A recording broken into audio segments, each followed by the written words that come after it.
on a proposé à l'ANACIM une formation spécifique pour renforcer les agents de l'ANACIM, mais aussi des agents de la direction de l'environnement et des établissements classés, pour leur permettre d'être plus autonomes dans la modélisation climatique d'une part, mais aussi la modélisation des impacts, et notamment pour assurer la réalisation d'études de vulnérabilité dans le futur, mais aussi de pouvoir suivre ou évaluer les études de vulnérabilité qui peuvent être faites par ailleurs par d'autres structures, par d'autres projets qui viendront dans les mois ou années qui viennent au Sénégal.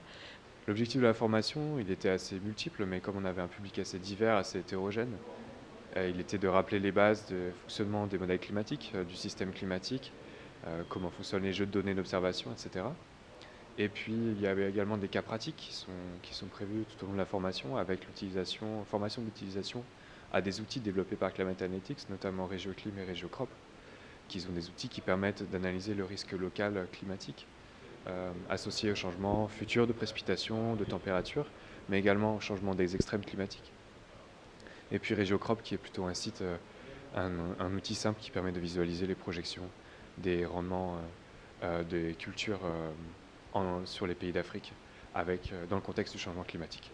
Donc ça permet de former un petit peu à la réalisation d'études de vulnérabilité.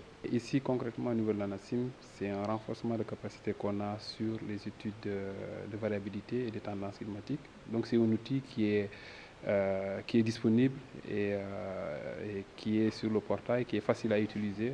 Donc ça nous permet, nous aussi, déjà d'avoir ces capacités, mais aussi de renforcer la capacité de nos agents qui ne sont pas là.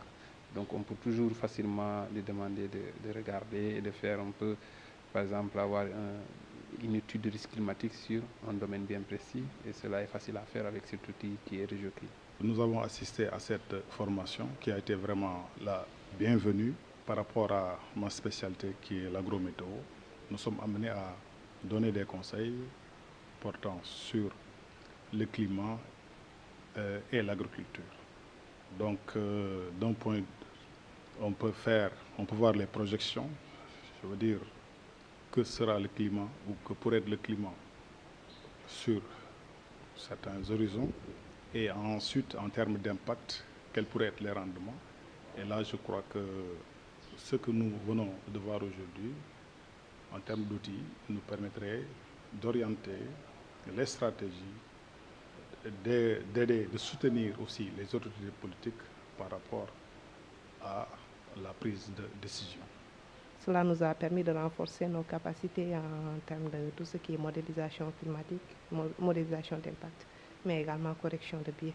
Donc ça a été un grand apport pour nous. Je pense que ça entre dans le cadre de ce qu'on appelle le processus plan national d'adaptation. Je pense que c'est très important. Ça pourra permettre un peu d'aider au niveau de la planification, aussi bien au niveau national qu'au niveau local, avec la connaissance des paramètres des projections climatiques au niveau local, aussi bien les paramètres climatiques, mais également les rendements au niveau local. Ça permettra aussi de les intégrer au niveau des plans communaux de développement.